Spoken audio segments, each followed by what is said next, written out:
Olá, dou-vos as boas-vindas a Lusa Extra, um podcast da agência Lusa. O meu nome é António Pereira Neves. A esperança de encontrar sobreviventes dos terremotos de 24 de junho na Venezuela é praticamente nula. Restam escombros, cadáveres, mas também uma população que luta para reerguer as casas, os negócios e vidas que em muitos casos também se desmoronaram. O jornalista português André Campos Ferrão, baseado na América Latina, esteve em serviço para a agência Lusa e vamos conversar com ele para perceber os desafios de uma reportagem no epicentro de uma tragédia. Bem-vindo, André. Lusa Extra, um podcast da agência Lusa. Tu estiveste nos últimos dias em parceria com o correspondente da Lusa em Caracas, Filipe Gouveia, sobretudo em La Guaira, uma cidade costeira perto de Caracas. Que retrato é que nos podes dar do que encontraste e como é que foi esse teu primeiro olhar? O retrato que eu encontrei quando cheguei a La Guaira foi de um cenário dantesco. Foi a pior coisa que vi como jornalista, não só pelo cenário de destruição, mas também pelas pessoas que estavam desesperadas à procura de familiares, de amigos, as equipas de socorristas, quase todas apoiadas por voluntários, e quando digo voluntários, não digo apenas pessoas que vieram de fora, a grande parte eram vizinhos aí, não é? Vizinhos das pessoas que estavam desaparecidas e que estavam desesperados porque sabiam quem estava debaixo de que edifício, ou seja, quantas pessoas estavam ali. Eles sabiam quem estavam à procura, não era como as equipas de socorristas, como a de Portugal e de outros países, que estavam à procura de qualquer pessoa que estivesse viva debaixo dos escombros. Aquelas pessoas não sabiam precisamente se fossem encontrar alguém, quem é que iam encontrar, e então estavam nesse desespero de encontrar as pessoas o mais rápido possível. Eu, quando cheguei, já estava quase a passar aquela baliza de tempo que se costuma chamar das 72 horas críticas, que é o período onde é mais provável encontrar pessoas vivas. Depois desse tempo é cada vez mais complicado, ainda por cima, ou seja, não só porque as pessoas cada vez têm menos acesso a oxigênio, porque estão soterradas debaixo de quem sabe quantas toneladas de cimento, betão e outros materiais. Estão sem acesso à água, sem acesso à comida, muitas delas estão feridas, estão com os corpos pressionados debaixo de toda essa pressão, e então, quando eu cheguei, imperava essa urgência e esse desespero de retirar o máximo dos combustíveis possível, mas também havia aquela sensação de desamparo, porque por onde quer que se olhasse tudo estava destruído. Então eu lembro-me de falar com algumas pessoas no princípio e algumas terem dito que não sabiam para onde se virar, porque sabiam que havia 8 pessoas debaixo de um edifício e que estavam confirmadas que pelo menos havia 8 pessoas debaixo desse edifício. E de outro lado também diziam, mas é que está aqui um edifício ao lado e também não sabemos quantas é que estão aqui. Naquele edifício viviam 40 pessoas, a maior parte das pessoas eram pessoas idosas, ou seja, temos a ideia de que quase todas estariam ali debaixo. E então há essa sensação de desespero e eu digo também de impotência. Foi isso que eu senti quando cheguei lá pela primeira vez, e não sei se serve de exemplo. Eu acho que não, porque as situações não são comparáveis, mas há uns anos estive na Ucrânia, onde estive na zona do Donbass, e que vi bastante destruição por causa da guerra entre a Rússia e a Ucrânia, e posso dizer que o cenário de destruição aqui provocado por um desastre natural não é sequer comparável. Um dos momentos mais marcantes das últimas 2 semanas foi o resgate de um homem, o Hernan Gil, que ficou preso num parque de estacionamento de um centro comercial que ruiu e terá sido uma das últimas pessoas a ser retirada com vida dos escombros. Eu pergunto-te como é que foi acompanhar essa operação em que participaram GNRs e bombeiros portugueses e cujo fim foi acompanhado em direto nas televisões por todo o mundo. Eu posso dizer-te que no meio de tanta tristeza e de uma situação tão horrível, ou seja, eu nem sequer me coloco na posição das pessoas que lá estão, ou seja, eu senti-o como jornalista, senti-o também como pessoa, porque lá estive pelo que vi, mas não vivi aquele momento e não vivo o desespero das pessoas que lá estão a tentar resgatar os familiares. E posso dizer que o resgate do Hernan Gil foi um momento de felicidade para muitas pessoas. Eu lembro-me que quando disseram que e estávamos em contacto com a Força Conjunta Portuguesa que lá estava a levar a cabo esta operação de resgate juntamente com outras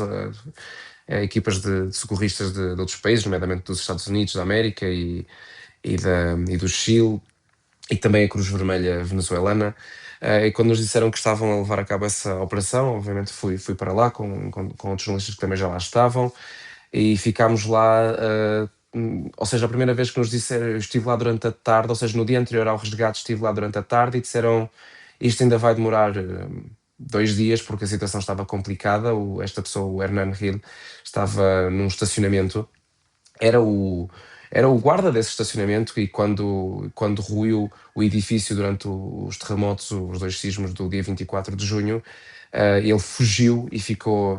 preso, ficou soterrado ali numa zona, mas ficou numa. Ele estava com espaço, como explicaram na altura os elementos da Força Portuguesa, que ele estava com espaço, podia deitar-se, podia sentar-se, tinha alguma mobilidade, mas claro, não tinha forma de sair nem de abrir caminho pelo botão, até porque estava ferido. E lembro-me que quando lá estive nessa tarde, disseram que ainda iam demorar e durante a noite disseram que eu, entretanto, regressei a Caracas porque tinha que escrever, tinha que entregar trabalho e a rede em Lagoa era quase inexistente, mas disseram que havia a possibilidade de que ele fosse resgatado durante a noite, então agarrei um táxi e fui para La Guaira. Cheguei por volta das 10 da noite e esperámos até à quando 2h30, que foi quando nos disseram que aí sim que ia estar. Eu estava com o outro camarada da Lusa, que estava o Filipe Gouveia, que é o correspondente na Venezuela, e com outros jornalistas, quase todos, éramos quase todos portugueses e venezuelanos nesse momento. Por volta das 3 da manhã já estávamos prontos para recebê-lo, mas entretanto passaram as 3, as 4, as 5, 6 da manhã. Nesse tempo as pessoas já tinham desmobilizado dessa comitiva para receber, que foi depois a imagem que viram no dia seguinte. Estava exatamente igual, a única diferença é que era de noite. Um, e o que aconteceu foi que disseram-nos que, depois de uma avaliação complementar, chegaram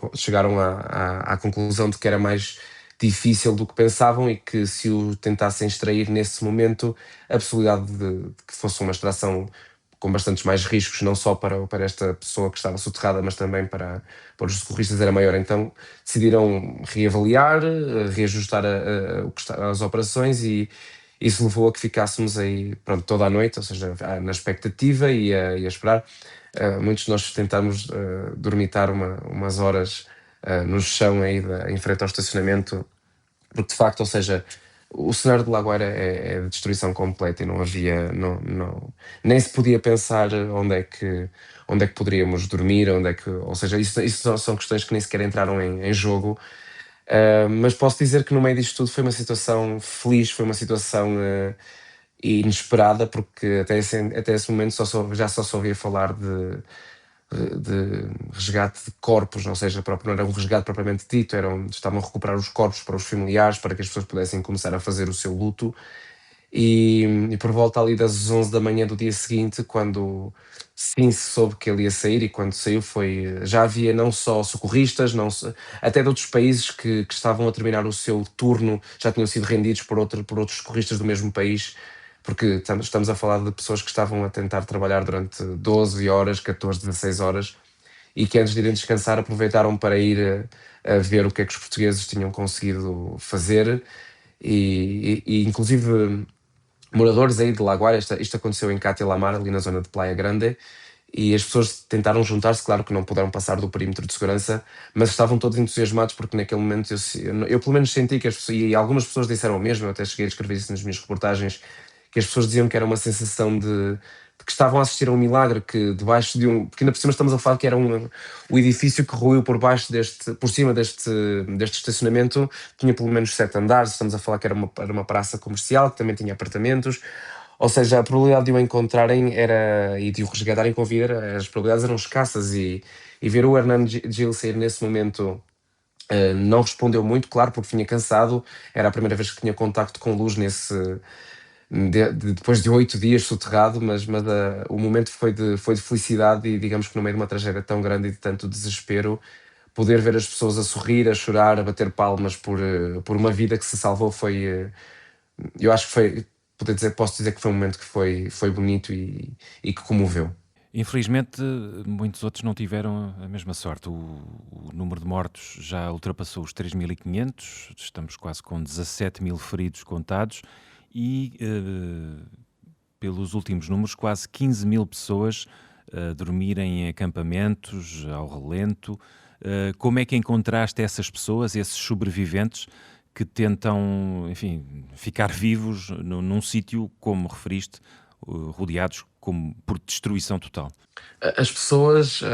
agarraram o que puderam, muitas delas não agarraram nada quando saíram, porque estamos a falar que foram dois sismos de magnitude na escala Richter de 7,2 e 40 segundos depois, segundo as informações, de 7,5, ou seja, foram duas brutalidades de sismo que ocorreram num período tão curto. E as pessoas, ou seja, nos primeiros dias começaram a receber tendas, lonas para tentar proteger-se do sol, porque o sol é muito forte nessa zona. Por isso estamos a falar de uma zona que está inclusive junto ao mar e que já por si as temperaturas são altas e todos os dias que lá estive nunca estive a menos de 35 graus e estamos a falar que estava junto ao mar. Normalmente há aquela ideia que eu próprio tinha de que junto ao mar sempre se sente um pouco mais fresco, mas a neblina que se criou também por causa dos detritos e dos destroços que iam libertando partículas também ajudou a criar, digamos, um efeito de estufa, e as pessoas diziam todas que estava muito mais calor do que alguma vez tinham sentido. E o que eu pude ver é que, por exemplo, parques de estacionamento, de farmácias, de parques de estacionamento a céu aberto, recintos desportivos, ou seja, tanto para miúdos como estádios, as próprias ruas, o que restou delas, ou seja, aquelas avenidas mais compridas e também com maior largura, ou seja, que não ficaram que elas mesmo não ficaram debaixo dos escombros dessas ruas e que não ficaram intransitáveis. As pessoas aproveitaram e colocaram as tendas aí, ou seja, também estavam a tentar colocar-se o mais próximo possível das zonas onde estavam os postos de apoio humanitário, ou seja, para não caminharem muito também, porque depois estamos a falar de que não só as ruas estavam intransitáveis, o calor era absurdo, como também as pessoas estavam desnutridas, evidentemente, então não podiam, tentavam colocar-se o mais próximo possível destes pontos de recolha de alimentos e de água e de distribuição para tentarem guardar o máximo de energias e até porque eram as zonas onde estavam a decorrer as operações de resgate ou seja, as pessoas tentavam pouco a pouco juntar o que podiam também. Eu lembro-me de ter visto vários moradores que, enquanto começavam a ver o início da demolição das suas casas, que entre esta consternação e a dor de não só ter perdido familiares, de não só terem perdido a vida toda aí, tentavam resgatar às vezes um sofá, alguns já vinham não só cheios de pó, rasgados, mas resgatavam o que podiam. E algumas pessoas disseram, eu falei com um senhor que a casa dele tinha ruído, tinha caído em ruína e que ele, com o pouco tempo que teve durante os sismos, ajudou a salvar os vizinhos, salvou uma família que estavam lá. Eu falei com os senhores depois, um casal jovem com dois bebés que conseguiu salvá-los e salvou os gatos também. E pronto, a casa dele, como era o primeiro andar, não ficou completamente destruída porque caiu por cima do resto de chão. O resto de chão era dos vizinhos, esse ficou completamente destruído. E ele disse: eu agora estou a tentar arrancar uma mala de roupa que não ficou destruída, algumas peças que aqui estão. Tentei salvar o meu micro-ondas que ficou com o vidro partido, mas ainda funciona porque tentei ligá-lo a um gerador. Os meus filhos ajudaram-me a retirar o sofá e então ele já estava, quando falou comigo, estava sentado nesse mesmo sofá. As pessoas tentavam resgatar o pouco que tinham da vida, ou seja, uma coisa que me comoveu muito no meio daquilo tudo, não só de toda esta morte e uma morte muito visceral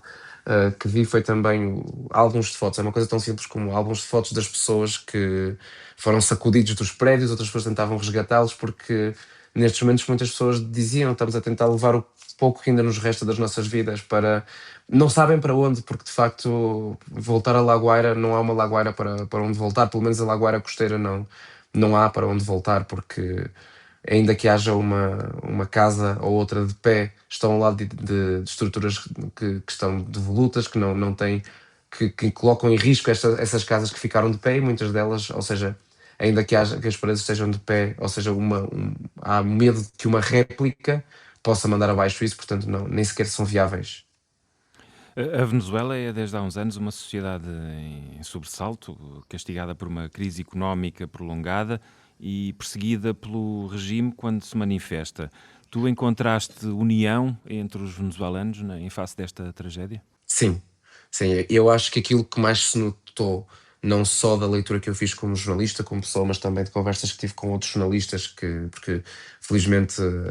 esta catástrofe possibilitou que muitos jornalistas viessem de fora e também houve uma impossibilidade do regime de controlar as entradas. Tentaram fazê-lo numa primeira fase com interrogatórios. Eu fui alvo de um pequeno interrogatório quando cheguei a Valência na noite de domingo, mas éramos tantos que, ou seja, foi quase portas abertas, deixaram as pessoas quase todas entrar e isso possibilitou que houvesse um olhar mais detalhado sobre a situação da Venezuela.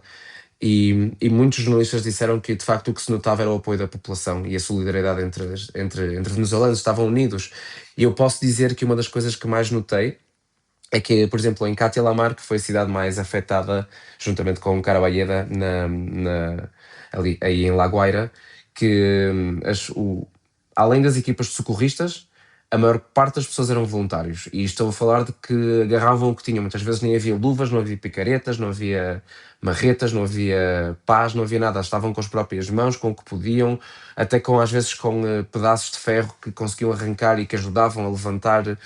uma parede, pedaços de ramos de árvores, inclusive eu vi isso. As pessoas estavam muito solidárias, apoiavam-se e com o passar dos dias notei uma coisa, se posso, custa-me dizer uma coisa bonita no meio de uma tragédia, mas eu pelo menos senti isso como bonito de ver que quando vinhamos de Caracas em direção a Cátia Lamar, ou seja, o trânsito aumentou e aumentava porque as pessoas eram cada vez mais, porque as pessoas vinham em motas, às vezes a segurar paletes de sumos, de garrafas de água o máximo que podiam, levavam capacetes, pás, as pessoas aproveitavam, as que estavam em Caracas e que tinham acesso às redes sociais, aproveitavam para comunicar com outras pessoas e dizer em La Guaira estão a precisar disto, ontem fomos lá e estavam a precisar disto. E então as pessoas começavam a levar as carrinhas e passado um tempo havia os próprios moradores, eram mais do que as equipas de resgate a tentar ajudar no que podiam, a distribuir comida. Eu não tive a oportunidade de fazer essa reportagem e com muita pena minha, porque não os encontrei a tempo, porque estamos a falar que é uma zona gigantesca e eu estava a pé, mas eu cheguei a ver um grupo de motares, e deveriam ser uns 20, pouco mais do que isso, e perguntei a uns senhores o que é que eles estavam a fazer, porque vi que estavam com águas, e será isto é um grupo de motares de Caracas que se juntaram e todos os dias trazem águas, trazem comida e como estão de motas, ou seja, como estão com as motas que andam com muito mais facilidade por onde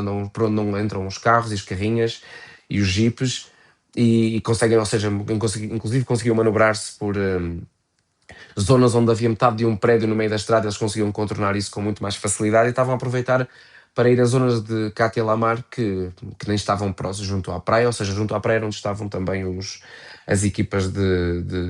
não só de socorristas, mas os próprios centros de apoio e de ajuda humanitária. Então eles aproveitavam para ir a zonas mais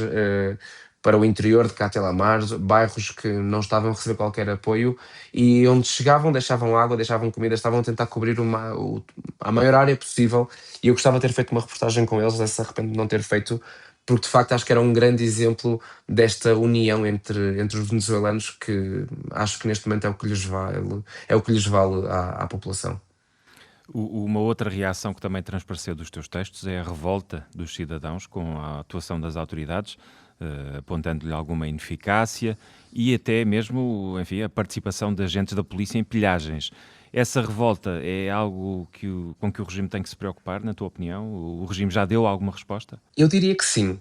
Eu não sou o maior entendido na política da Venezuela, acompanhei como jornalista e também como cidadão interessado, até porque vivo na América Latina, e isso vai ter não só consequências para Portugal, mas também terá consequências aqui nesta zona do mundo onde eu vivo. Mas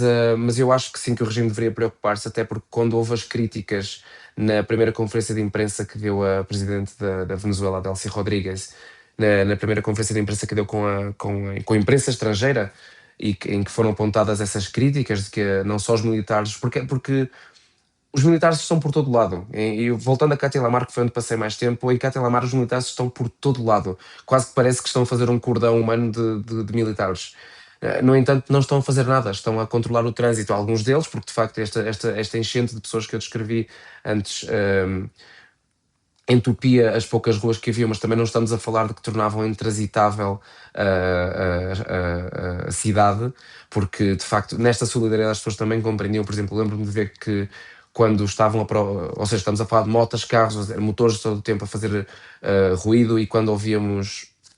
e quando alguém levantava o braço, este símbolo que já ficou conhecido internacionalmente, das pessoas levantarem o braço e pedirem silêncio, toda a gente desligava os motores. E pelo tempo que fosse necessário, não só havia um motor, ou seja, o silêncio reinava nesses momentos. Então não. Esta solidariedade também se verificava, ou seja, de que as pessoas, quando viam que vinha uma ambulância, caminhões com retroescavadoras, por exemplo, que eram escassas, mas que ia havendo pouco a pouco, as pessoas também se desviavam, não havia, ou seja, não havia trânsito por aí, por assim dizer, que necessitasse uma intervenção dos militares. No entanto, as pessoas pediam ajuda aos militares e diziam: por favor, ajude-me com isto, ou pode-me ajudar, pode trazer água para a minha filha, pode. Eu cheguei a ver uns senhores que disseram, um pai e um filho, que disseram a um grupo de militares, uns rapazes, que se podiam ajudá-los a carregar até uma ambulância ou até um posto da Cruz Vermelha a mãe que tinha caído e que estava magoada. Era uma senhora que tinha ficado. E eles disseram que não era a função deles estar a ajudar a população, que estavam ali para proteger a pátria. Isto eu ouvi uma outra vez, as pessoas queixavam-se muito disto, ou seja, no meio deste desespero, no meio desta dor, no meio deste luto para muitas pessoas que é quase impossível de começar, porque faltam os corpos dos familiares, também está a crescer uma fúria e uma raiva, porque se já havia aquela dúvida de que havia uma inação por parte do regime em relação ao que quer que fosse da população, neste momento em que nem se pede, nem se estão a pedir casas, não se está a pedir dinheiro, não se estão a pedir condições laborais, só se está a pedir que as pessoas coloquem as mãos na massa, por assim dizer, ou nas mãos na tragédia, e que ajudem, e que pelo menos tenham um pouco de empatia. Eu diria que o regime tem algo, ou seja, esta que foi, digamos, a grande prova de fogo de Delcy Rodrigues, que já deveria estar a caminho de convocar eleições na Venezuela e que não aparenta que o vá fazer. Creio que lhe correu pessimamente mal, e que o regime terá que se preocupar com isso. Porque eu acho que as pessoas vão aguentando maus salários, vão aguentando a repressão policial, vão aguentando a falta de liberdade de expressão porque viveram com ela. Mas eu acho que as pessoas não convivem nada bem com a falta de empatia. Uma das coisas mais marcantes dos vídeos que vão chegando dos momentos dos sismos foi a rapidez com que muitos edifícios pura e simplesmente se desmoronaram em segundos, como se tivessem sido implodidos. Isso levanta questões quanto aos métodos e materiais de construção. Essa já é uma conversa que se começa a ter? Sim, sim, muitas pessoas, ou seja, nos primeiros dias as pessoas diziam: não vamos estar a apontar dedos, não vamos estar a culpar, não vamos estar a olhar para as pessoas, para quem fez isto, porque isto foi uma tragédia, não podiam ser as melhores construções, que nada aguentaria. E isso, por um lado, pode ser verdade. No entanto, muitas pessoas diziam, e isso foi um dado que eu apanhei nos últimos dias, e infelizmente não tive essa capacidade para verificar, por isso não o verti num texto, mas havia moradores que diziam: ali aquela casa que ficou só um bocadinho danificada é de um deputado, aquela é de um sargento, aquela é de um general, porque estamos a falar que isto é uma zona junto à praia e era uma zona de turismo, de lazer, o que em Portugal nós pensaríamos o Algarve, que era uma zona vivem aí pessoas, evidentemente, mas grande parte dos portugueses, e não só, turistas também estrangeiros, vão para lá para passar férias. E Cátila Amar, Carabalheda, são zonas iguais. Havia um hotel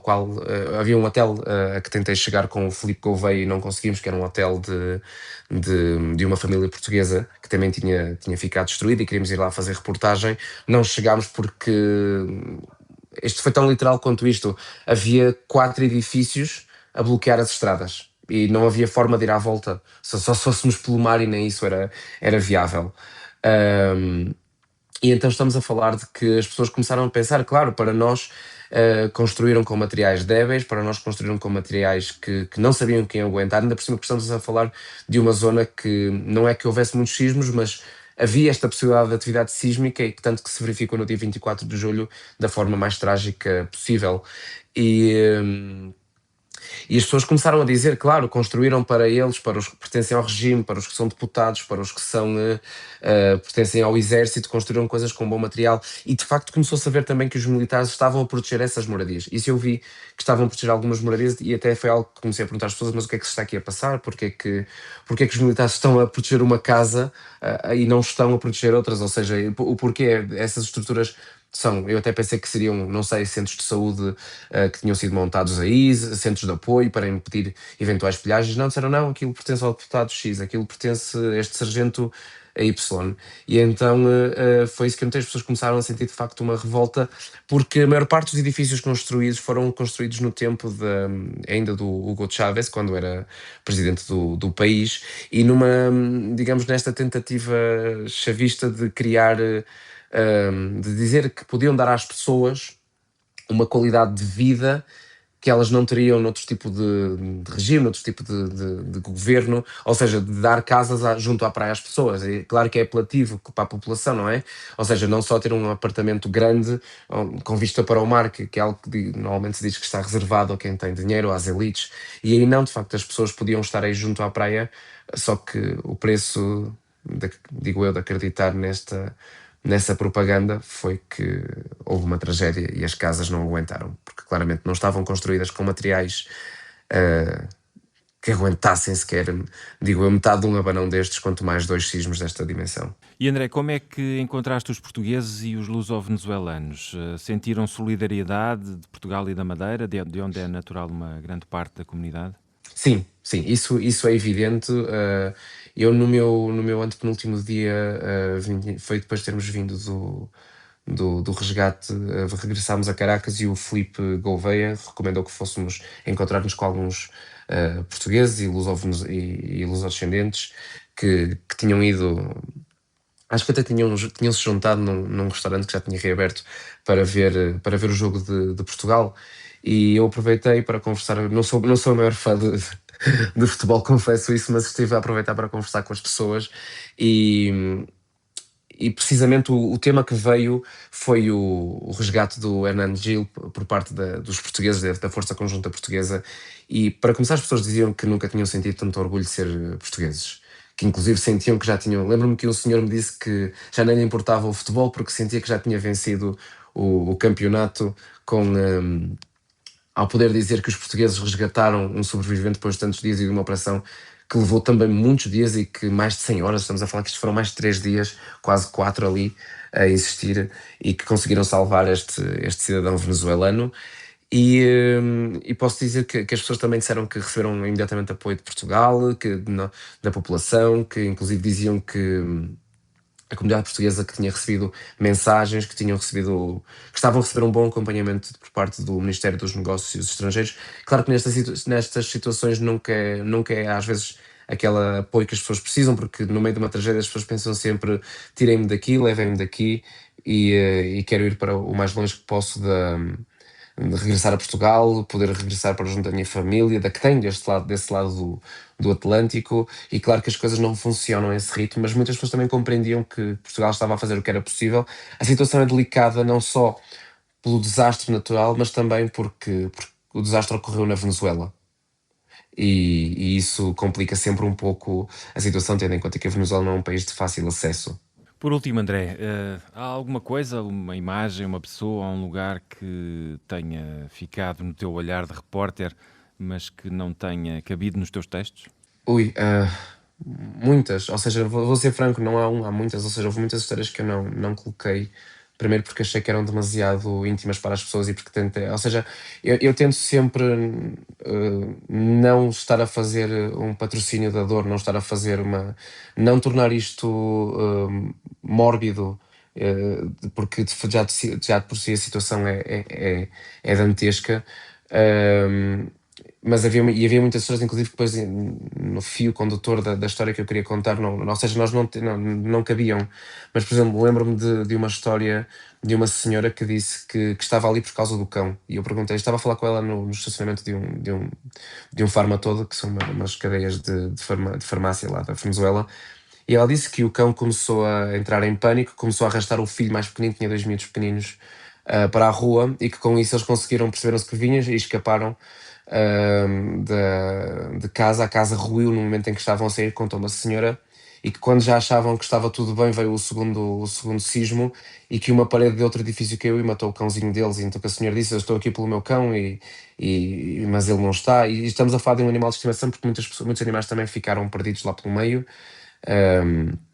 Muitos ficaram abandonados e basta abrir as redes sociais para ver a quantidade de histórias neste sentido. Também me lembro de um senhor que, essa não entrou numa história minha, um senhor que já nas últimas tragédias dos anos 90 aí em La Guaira tinha perdido tudo e disse: eu demorei 26 anos a recompor-me depois da tragédia da década de 90. Tinha acabado, levava 2 anos que tinha montado o meu ginásio aqui em Cátia Lamar, com a minha mulher, estávamos a ir bem a vida e 26 anos depois voltámos para a rua. Voltei para a rua, tudo o que eu tenho neste momento são os meus 2 cães, a minha mulher e estas 2 cadeiras que retirei de casa antes de poder. Já não tenho ginásio, já não tenho nada. E depois há todas aquelas histórias que eu optei por não colocar, porque acho que também temos que dar um bocadinho, ou seja, se já conseguimos mostrar a situação, também temos que dar um bocadinho de paz às pessoas e não estar a trabalhar com a dor delas e não estarmos nós a tentar fazer jornalismo com as lágrimas de outras pessoas. Eu acho que isso é importante. E uma quantidade de histórias de pessoas que, por exemplo, eu falei com um senhor que lhe perguntei o que é que estava a fazer e ele disse: estou a tentar recuperar o corpo do meu irmão e da minha filha que ficaram aqui debaixo. E falei com um senhor, obviamente que não utilizei estas declarações, mas 2 horas depois voltei a passar pelo mesmo sítio e o senhor estava a abraçar os corpos, ainda nem sequer os tinha metido num saco, e nem sequer os tinha levado para aquela morgue improvisada que fizeram aí em Cátia Lamar, entre Cátia Lamar e Caraballeda, para que os familiares pudessem começar a identificar os corpos. E como estas infelizmente tenho muitas histórias. Obrigado, André. Parabéns pelo teu trabalho, que com certeza ficará contigo durante muito tempo. E nós também ficaremos de olhos postos na Venezuela. Ainda há muito luto e um processo de reconstrução que não tem prazo para acabar. Uma produção da agência Lusa, disponível em lusa.pt e nas plataformas de podcast.